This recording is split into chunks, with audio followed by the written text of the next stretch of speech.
খানকে চোর। Good morning ছেলে, তোরা কেন গাল দিলি আমাকে? কই কেউ কিছু বলেনি তো? আরে কই, তোকে তো শান্তির ছেলে বললাম, খানকির ছেলে বলতে যাবো কেন? চুদাবার জায়গা পাস না, খানকির ছেলে গাল দিয়ে বলছিস?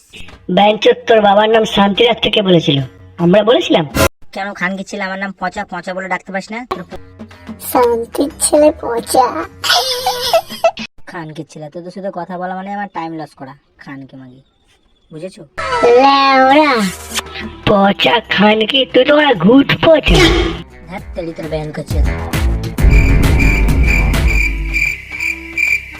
লেওড়া কথা দিয়ে চুদে দিয়ে গেল। ভালো লাগে না, ঢ্যাবনা ছিটি, চল পালা।